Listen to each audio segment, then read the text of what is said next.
출애굽기 16장 2절을 보면 온 백성이 모세와 아론을 원망했다고 되어 있습니다. 이 원망한 시점은 이집트에서 탈출한 지 약 한 달 정도 되는 시점입니다. 본문을 보셔서 아시겠지만 이들이 원망한 이유는 이집트를 탈출하고 나서 백성들이 식량이 떨어진 겁니다. 더 이상 먹을 것이 없는 겁니다. 그러니까 백성들이 이 광야에서 우리를 굶어 죽게 하느냐라고 모세에게 아론에게 불평합니다. 저는 이 불평을 보면서 너무나 당연한 불평이라고 생각합니다. 우리도 그렇잖아요. 우리가 배고프면 자신도 모르게 막 짜증내지 않습니까? 그리고 원초적인 아기일 때를 한번 생각해 보십시오. 아기는 배고프면 웁니다. 밥 달라고. 그리고 심지어 엄마가 밥을 주지 않으면 사나워지기까지 합니다. 밥을 먹으면서 사납게 난폭하게 행동을 하기도 합니다. 정말 배고픈 것은 다이어트를 위해서 굶는 것은 괜찮지만 정말 어쩔 수 없이 밥을 계속 못 먹는 것은 고통스러운 일이죠. 3일만 굶으면 사람들이 밥을 찾는다고 얘기합니다. 오늘 출애굽기 16장 본문은 한 사람이 굶는 게 아니라 집단 전체가 굶는 엄청난 사건이 발생한 겁니다. 정말 난감한 일이 발생한 거죠. 여기서는 식량도 구할 수 없습니다. 사방팔방 다 광야입니다. 물도 제대로 구할 수 없습니다. 당연히 물이 없으니 식량도 없는 것은 당연한 겁니다. 식량을 바란다는 건 언감생심이죠. 근데 더 큰 문제는 뭐냐면 어른들이 자기 아이들이 굶는 겁니다. 자기 아이들이 굶는 걸 보면서 어른들이 괴로워하지 않았을까요? 자기가 굶는 건 그래도 어느 정도 견딜 수 있었을 겁니다. 하지만 정말 귀하고 귀한 자기의 자녀들이 배고파서 웁니다. 그러면 스스로 자책하겠죠. 내가 괜히 따라 낳았나 봐. 그냥 남아있을 걸.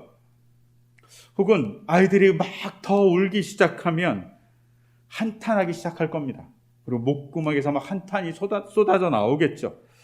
그러다 이게 더 진행돼 갖고 아이들이 울긴 우는데 그 목소리가 쉬고 허기가 너무 지쳐서 울음소리조차 잦아들 때 어른들은 아마 분노하기 시작할 겁니다.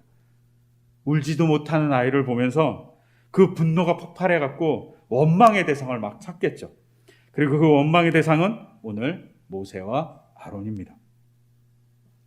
제가 이 본문을 한 주 동안 이렇게 보면서 저라면 어땠을까 한번 생각해 보았습니다.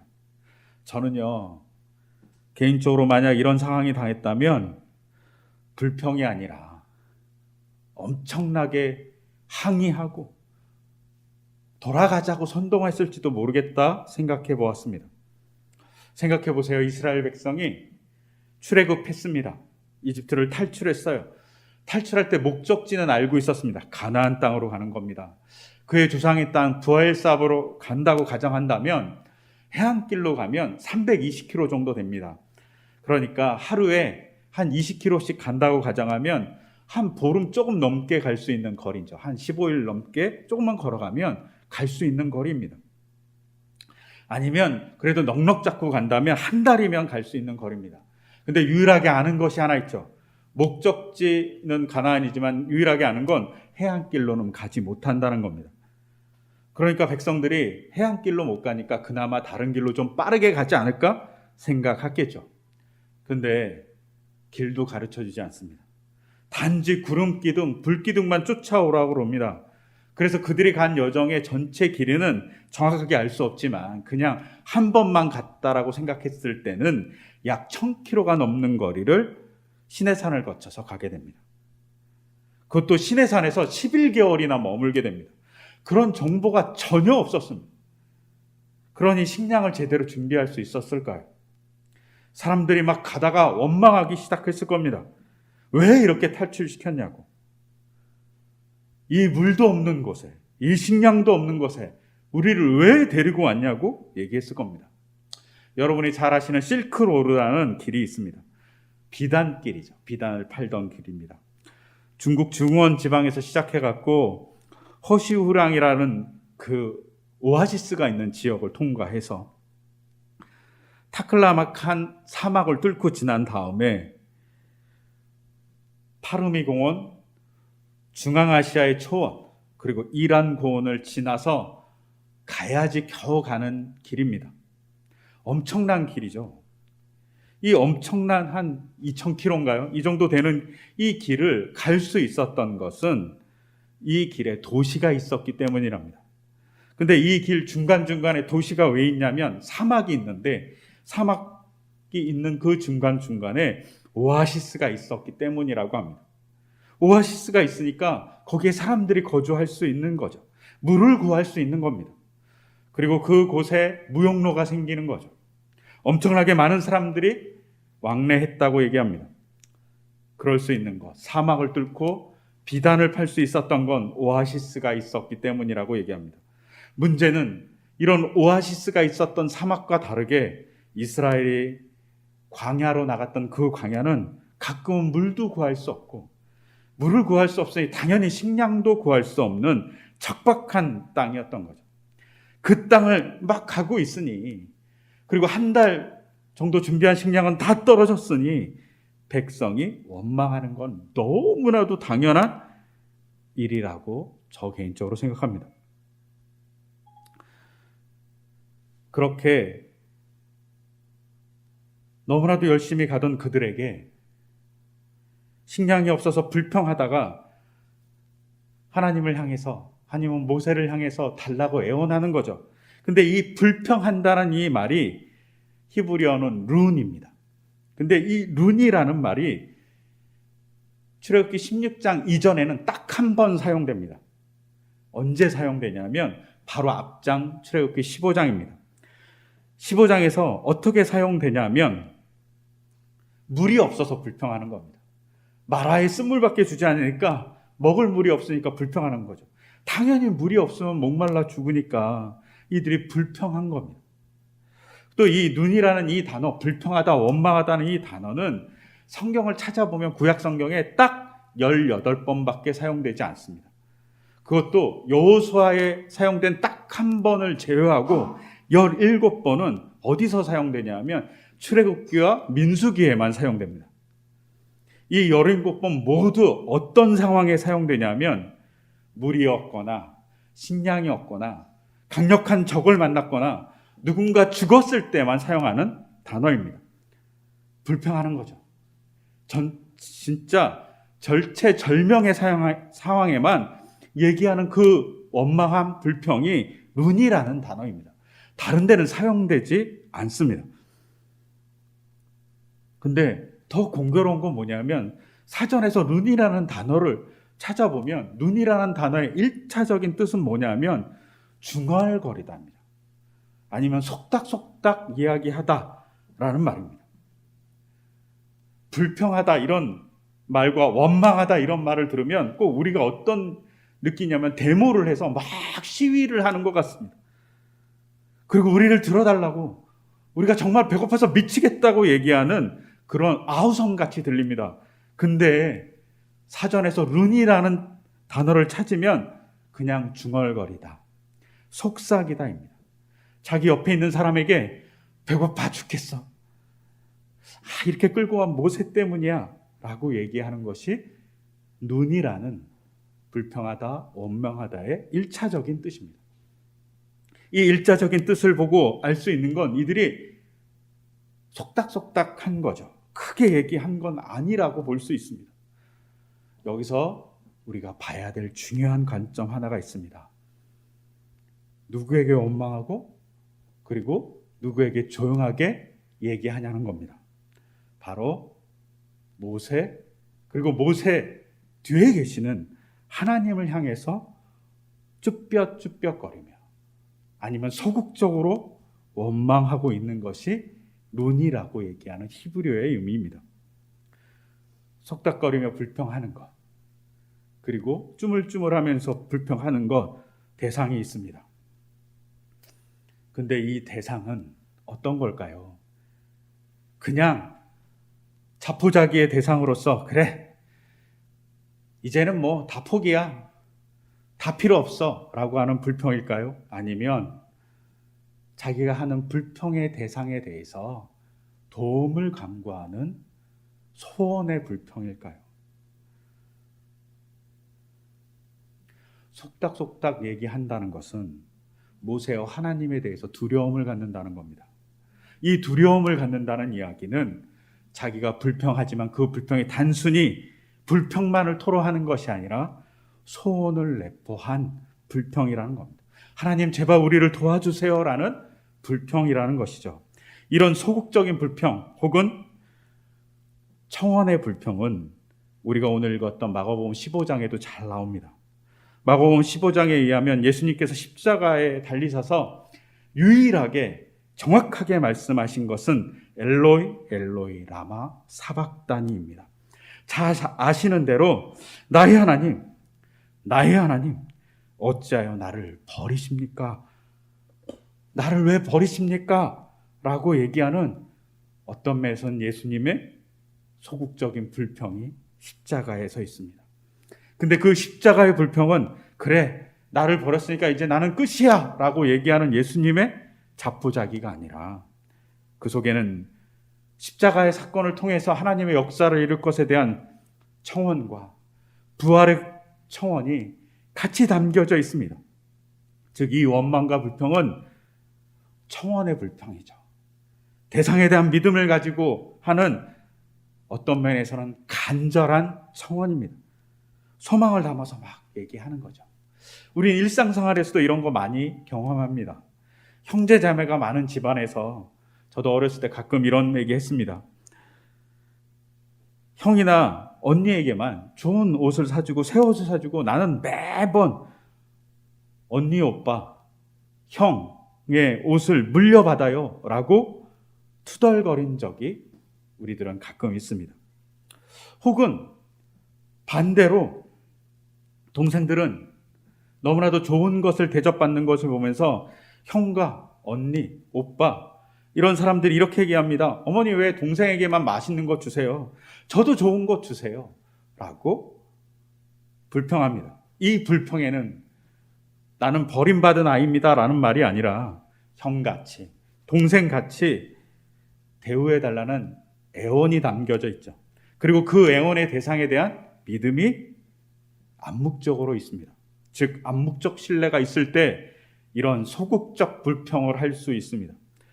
오늘 읽었던 출애굽기 16장 1, 2절은 어떤 면에서는 소극적인 불평 그리고 암묵적인 희망을 담고 청원하는 이야기입니다. 이렇게 청원했을 때 하나님은 그들의 청원을 들어줍니다.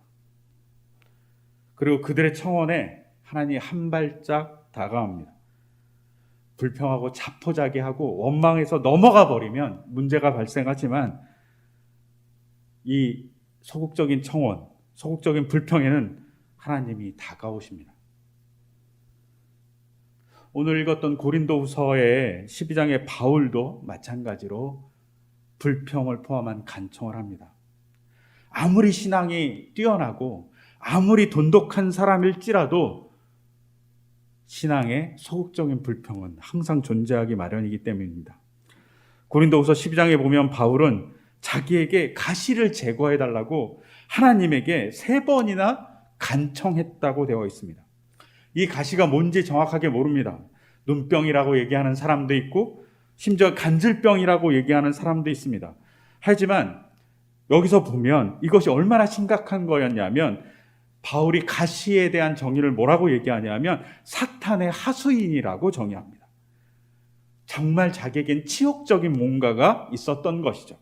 이것 때문에 사실은 바울에게 사도의 권위라든가 사도에 대한 신뢰가 손상당했을지 모른다고 바울이 생각할 수도 있었을 것입니다. 심지어 바울은 이 가시에 대해서 정확하게 언급도 못해요. 그냥 사탄의 하수인이라고밖에 언급하지 않아요. 정말 수치스러운 뭔가가 있었겠죠. 그래서 하나님을 향해서 간청합니다. 아마 이렇게 간청하지 않았을까 생각해 봅니다. 하나님, 제가 이렇게 하나님의 일을 하는데 이 가시 없다면 사람들이 저를 더욱 따르면서 하나님을 믿는 사람이 더 많아지지 않겠습니까? 그러니 제발 없애주십시오 라고 간청했을지 모릅니다. 혹은 하나님, 제가 이렇게 헌신했는데 온 삶을 다 들여서 주님의 사도로서 살았는데 이 가시 하나 없어주는 게 그렇게 힘드십니까? 이렇게 반문했을지도 모릅니다. 혹은 이 가시 때문에 제가 수치를 받습니다. 제가 당하는 수치가 아니라 바로 하나님이 당하시는 수치입니다라고 하나님을 협박했을지도 모릅니다. 하지만 이런 협박 혹은 불평은 청원의 대상이 존재합니다. 바로 하나님입니다. 그리고 이 청원에서 바울은 오늘 본문 고백에 뭐라고 얘기하냐면, 이 가시가 없었다면 사람들이 자기를 과대평가하고, 그리고 사람들의 그 과대평가 때문에 자신은 교만해져서 문제를 만들 사람이었다라고 고백합니다. 처음에 불평은 자기의 가시 때문에 얘기하지만, 바울이 시간이 지나고 사도로서 깊어졌을 때 그 불평의 대상인 가시가 하나님의 영광을 드러내는 도구가 됐다는 사실을 고백합니다. 왜? 그 가시가 없었으면 자기는 교만해졌고 과대평가함으로 문제가 발생했을 것이라고, 하나님의 영광, 복음을 전하는 것에 문제를 발생하는 사람이 됐다라고 바울은 인식하게 됩니다. 저는 이런 바울의 인식을 그냥 신앙의 염치라고 생각합니다. 염치 있는 신앙을 갖는 거죠. 자기가 뭘 부끄러워해야 되는지 아는 것이죠. 염치라는 단어가 이런 거잖아요. 체면을 차리고 그리고 부끄러움을 아는 것, 이것이 국어사전의 염치에 대한 정의입니다.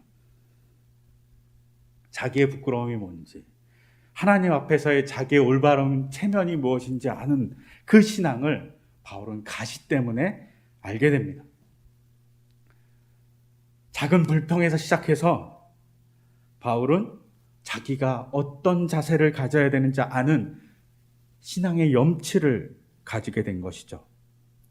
신앙의 염치가 사라질 때 문제가 발생합니다. 어떤 문제가 발생하냐면, 오늘날 개신교가 개독교란 이야기를 듣습니다. 극보수 집단과 그리고 정강훈 씨 같은 사람, 명성교회 담임 목사집 세습과 같은 염치 없는 행위들이 발생합니다. 어처구니 없는 결정을 합니다. 자기들이 너무나도 정당하다고 생각합니다. 자기들이 너무나도 바르다고 생각합니다. 어찌 하나님 앞에 바른 사람이 있을 수 있겠습니까? 어찌 하나님 앞에서 부끄럽지 않은 사람이 있겠습니까? 그 부끄러움을 알아서 나갈 때 염치 있는 겁니다. 자기 스스로 너무 과대평가하니까 하나님과 자기가 친구라고 얘기하는 몰상식한 얘기가 나오는 겁니다. 신앙의 염치를 갖지 못하면 파괴적인 사람이 되고 맙니다. 바울은 신앙의 염치를 가진 거죠. 뭐 때문에? 가시 때문에. 근데 그 가시는 처음에 불평의 요건이었지만, 그 불평을 하다 보니 하나님을 향하게 되고 하나님의 뜻을 보게 되고 그리고 변한 거죠. 그래서 신앙의 염치가 중요합니다. 근데 이 염치라는 말이 어디서 나왔나 한번 이렇게 찾아보았습니다. 그랬더니 염치라는 말은 중국 고서 관자에서 나왔습니다. 관자는 누가 썼는지는 정확하게 알 수 없지만 우리가 관포지교라고 해서 관포를 알잖아요. 근데 그 사람이 썼든지 그 사람의 제자가 썼든지 했다고 얘기하는 것이 관자이고요. 이 관자라는 책에 염치라는 말이 나옵니다. 관자의 목민편에 이렇게 되어 있습니다. 예의 염치 시위 사유라는 말이 있습니다. 예의 바르고 의롭고 청렴하고 그 다음에 부끄러움을 아는 것이 세상의 기둥이다라는 말입니다. 세상을 떠받치고 있는 것이다 라고 얘기합니다. 즉 예의를 갖춘 사람, 정의를 얘기하는 사람, 청렴한 사람, 그리고 부끄러움을 아는 그 사람이 세상을 세상답게 만드는 기둥과 같은 존재라고 얘기합니다. 우리가 잘 알잖아요. 예의범절, 즉 예절을 갖는 것은 중요하다고 얘기합니다. 우리 요새 정의가 중요하다고 얘기합니다. 이 두 가지는 다 잘 알아요.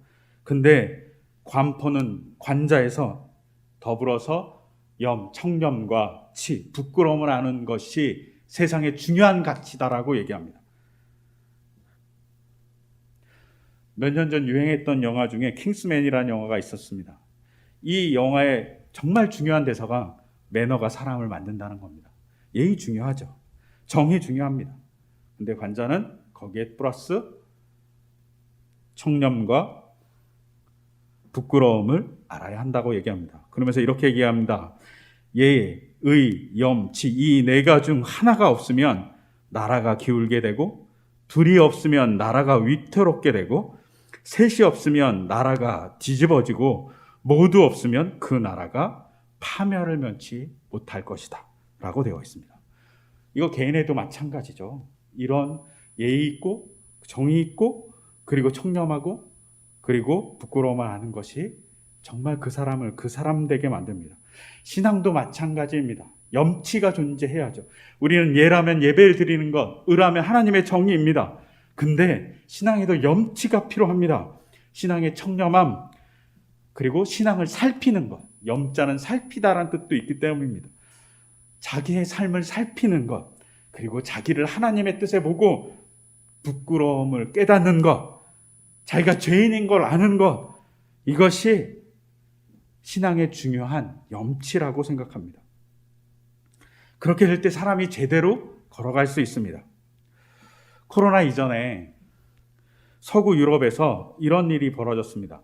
더 이상 비행기를 타고 다니지 말자. 플라이트 쉐임이라는 운동이 있었습니다. 왜? 비행기를 타는 것이 너무 많은 공해를 일으키기 때문입니다. 그래서 2시간이면 갈 거리를 8시간 동안 가는 기차를 타고 가거나 자동차를 몰고 가는 일들이 벌어지기 시작했습니다. 우리가 비행기를 타는 것이 부끄럽다는 얘기입니다. 무엇이 부끄러운지 아는 것, 그것이 바로 염치입니다. 신앙도 마찬가지죠. 무엇이 부끄러운지 아는 것이 중요합니다.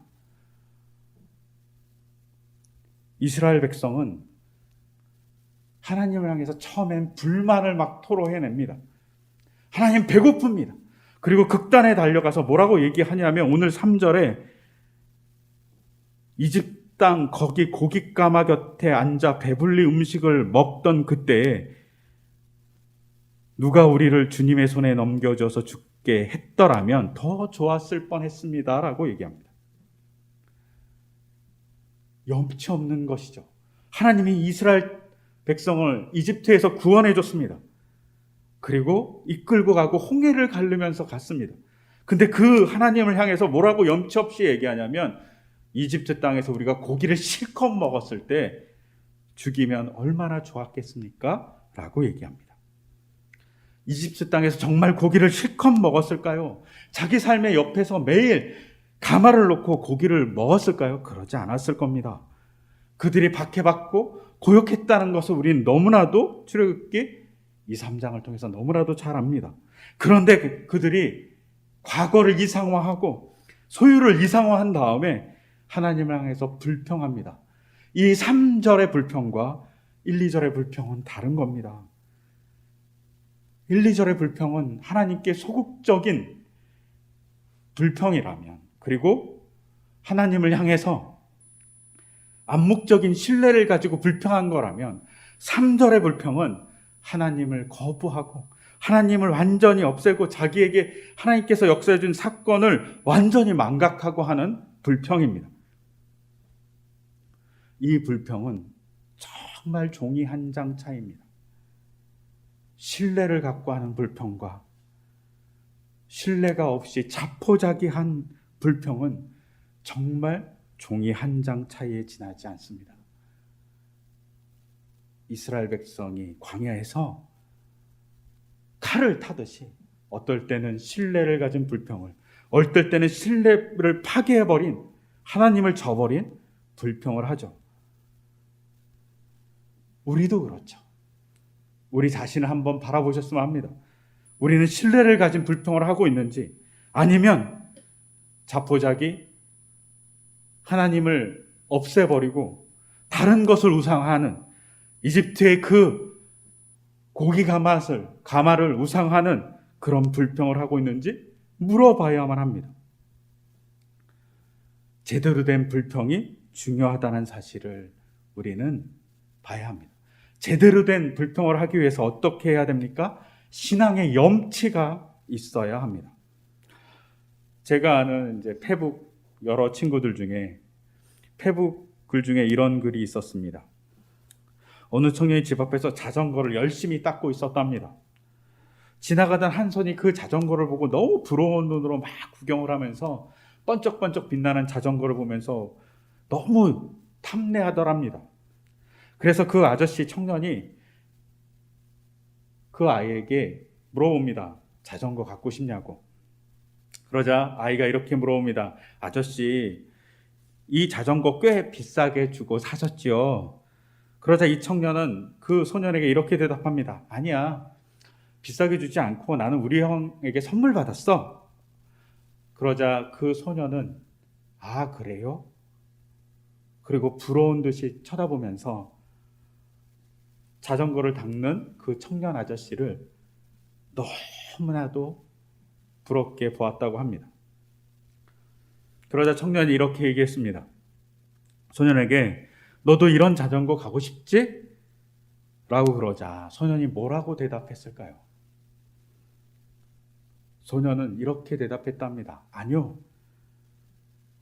아저씨, 저는 자전거를 갖고 싶지 않아요. 저는 한 가지가 되고 싶습니다. 저는 동생에게 자전거를 사주는 형이 되고 싶습니다. 왜? 우리 집에는 심장이 약해서 뛰지 못하는 동생이 있습니다. 조금만 뛰면 숨을 헐떡거립니다. 나도 그 동생에게 아저씨 형님같이 멋진 자전거를 사주고 싶은 그런 형이 되고 싶습니다. 라고 얘기했답니다. 이 얘기를 들었을 때 어땠을까요? 아마 청년은 되게 부끄러웠을 겁니다. 자기는 받은 것 때문에 즐거워했는데 작은 소년은 뭘 고민했냐면 자기 동생에게 자전거를 사주는 형이 되고 싶다고 고민했다는 겁니다. 청년은 받는 것에 대한 얘기를 했는데 소년은 도움을 주는 형이 되고 싶다고 얘기한 거죠. 우리는 어떨까요? 우리는 신앙에서 어떻게 살아갈까요?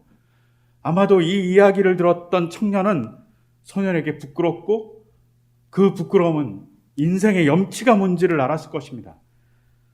신앙도 마찬가지입니다. 우리는 하나님께 계속 받기를 원합니다. 근데 그 받기를 원하는 것이 나를 위한 건지 아니면 하나님의 뜻을 위한 건지 한번 우리가 바라봐야 합니다. 제대로 된 염치를 가진 사람은 하나님이 주실 것에 대한 간절함도 포함되지만 그것이 왜 주시는지, 그것을 통해서 하나님이 무엇을 하고 싶어 하는지, 그리고 주변에 하나님의 복음을 전파하기 위해서 어떻게 그것이 필요한지에 대한 생각을 먼저 하는 사람이라는 거죠. 소년은 자기가 그런 형이 못된 것에 대해서 부끄러워했을 겁니다. 그리고 그런 형이 되기 위해서 열심히 노력했겠죠. 우리가 해야 될 염치라는 것은 그런 겁니다. 염치가 있어야 되는 거죠. 그리고 그 염치를 갖기 위해서 하나님은 인간을 포기하지 않고 일하십니다. 어떻게 일하냐면 오늘 우리가 읽었던 출애굽기 16장 4절 5절에 보면 하나님은 만나를 주시기로 결정합니다. 근데 만나를 주시기로 결정하는데 6일 동안 만나를 주고 7일째 안식일의 날에는 만나를 주지 않으십니다. 그리고 매일매일 한 오멜 2리터 정도만 거둘 수 있습니다. 더 거두면 썩어버립니다. 벌레가 납니다. 근데 마지막 6일 날 2배를 걷게 해주십니다. 그 전날까지는 썩었는데 안식일이 있는 전날에 2배를 거두면 안식일에 만나가 썩지 않는 겁니다. 하나님이 이 행동을 통해서 뭘 보여주고 싶었을까요? 그리고 일부러 물도 없고 양식도 없는 광야로 끌고 와서 하나님이 뭘 보여주고 싶었을까요? 하나님은 노력하면 그리고 그 풍요롭던 나일강에 그 곡식을 얻는 그 인간들이 그리고 그 경험들이 그냥 우리가 무의식 중에 얻었던 것이라는 일반적인 생각을 버리고 이 모든 것, 나일강의 풍요도 하나님이 주신 거라는 것을 알게 하기 위해서 광야로 끌고 나오셨을 겁니다. 물도 없고 양식도 없는 그곳에서 철저하게 이스라엘 사람들은 뭘 경험하냐면 나일강의 풍요가 나일강이 준 게 아니라 지금 하늘에서 만나가 내리듯이 하나님이 주신 것이라는 중요한 경험을 선사합니다. 그리고 먹을 때마다 뭘 생각하죠? 아, 하나님이 주시는 거구나. 하나님이 주셔서 우리가 먹는 거구나. 라는 생각을 하게 하기 위해서 어쩌면 광야로 끌고 나오시고 그 긴 길을 돌아가셨을 겁니다. 그래서 16장 32절에 이렇게 기록되어 있습니다. 모세가 말하였다. 주님께서 명하신 말씀입니다. 너희는 이것을 한 오멜씩 가득 담아 간수하여 내가 너희를 이집트 땅에서 인도하여 낼 때에 광야에서 너희에게 주어 먹게 한 이 먹거리를 너희의 자손 대대로 볼 수 있게 하여라. 자손들에게 뭘 보여줍니까? 하나님이 먹고 살게 만들어 주신 분이라는 사실을 보게 해주라는 겁니다. 신앙의 염치, 하나님 우리에게 주시는 거구나 라는 염치를 알게 하기 위해서 만나를 보관하라고 얘기합니다. 이것이 중요합니다. 우리는 가끔 염치를 잃어버리고 하나님께 왜 안 주세요? 라고 얘기합니다. 하지만 하나님은 우리가 받는 것이 감사함으로 받는 사람이 되어야 한다고 얘기합니다. 우리는 가끔 과거를 이상화하거나 타인을 이상화합니다. 그래서 뭐라고 하냐면 저것같이 왜 안 주세요? 라고 하나님께 따집니다. 하지만 하나님은 내가 항상 주는 자로서 받는 자로서 감사라는 염치를 갖는 사람만이 하나님의 사람이라는 얘기를 해주고 있는 겁니다. 그래서 저는 개인적으로 감사의 시작은 염치를 알 때 가능하다고 생각합니다. 우리가 염치를 아는 과정이 어쩌면 코로나19의 상황일지 모르겠습니다. 혹독한 시간입니다. 근데 우리가 이러잖아요. 코로나19를 지나면서 뭐라고 얘기합니까? 일상이 감사하다고. 우리가 언제 일상이 감사하다는 얘기를 했을까요? 교회에 모여서 예배 드리는 게 감사하다고. 친구와 카페에 모여서 수다 떠는 게 감사하다고. 가족끼리 모여서 같이 식사하면서 웃는 거에 감사하다고 언제 얘기할 수 있었을까요? 바로 지금입니다. 어쩌면 신앙적으로는 코로나19가 염치를 아는 과정 중에 하나일지 모르겠습니다. 이 코로나19가 너무 혹독하고 아픕니다. 이때 우리는 이스라엘 백성이 출애굽기 16장 1절에서 얘기한 눈과 같이 하나님께 불평할 수 있습니다. 근데 소극적인 불평을 하는 겁니다. 아니, 소망을 가진 불평을 하는 겁니다. 하나님 도와달라고. 그리고 그 도와달라고 간절하는 것에 우리는 하나님께서 모든 일상을 옛날에 다 주셨기에 우리에게 가능했다라는 감사의 고백과 염치를 알고 나갈 때 우리는 바로 쓸 수 있을 거라고 믿습니다. 우리가 그런 감사 그리고 감사를 알기 위한 염치를 아는 신앙인들이 되기를 소망합니다. 그리고 그것을 통해서 하나님의 역사를 만들어가는 그리고 하나님의 길을 가는 우리 공동체 또 한국교회 되기를 소망합니다. 그런 우리가 될 수 있도록 기도해 주셨으면 좋겠습니다. 말씀을 좀 정리하면 이렇습니다. 우리가 어린아이 같이 불평할 수 있습니다. 신앙 안에서 그때 그 불평이 신뢰를 가진 불평이어야 합니다. 신뢰가 파괴된 불평은 하나님과의 관계를 단절시킵니다. 근데 신뢰를 갖고 있는 그 불평을 하면서 우리 자신을 바라봐야 되죠. 염치를 갖고 바라봅니다. 내가 부족하고 죄인이지만 먹여주신 하나님, 입혀주신 하나님에 대한 감사함으로 나가는 것이 바로 우리 신앙의 자세여야 할 것입니다. 그럴 때 하나님과 더불어서 우리는 예수님이 느꼈던 부활, 그리고 승리, 그리고 같이 어울림의 기쁨을 누리게 될 것이라고 믿습니다. 그렇게 될 수 있도록 같이 기도해 주셨으면 좋겠습니다. 이 시간 제가 기도하겠습니다. 하나님, 코로나19의 상황이 이스라엘 백성의 광야에서 식량이 떨어져서, 아니 너무나도 목이 말라서 하나님을 향해서 원망하고 불평했던 모습과 비슷합니다. 우리가 일상을 회복하지 못한 모습이, 너무 갈급함으로 하나님께 나가는 모습이 이스라엘 백성이 광야에서 식량이 없어서 울었던 모습과 똑같습니다. 주님, 우리의 불평이 주님을 신뢰하는 불평이기를 소망합니다. 그리고 우리가 일상을 바라보면서 그것이 당연한 것이 아니라 부족한 우리를 언제나 챙겨주셨던 주님의 섭리고 사랑이었음을 깨달아 알게 하여 주시옵소서.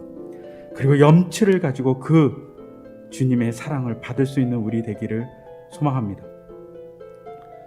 그것을 통해서 하나님을 더욱더 깊이 경험하고 하나님의 뜻을 같이 나누는 우리 되기를, 그리고 어울림 교회 되기를, 한국 교회 되기를 간절히 소망합니다. 이 모든 것 주 예수 그리스도 이름으로 기도드립니다. 아멘.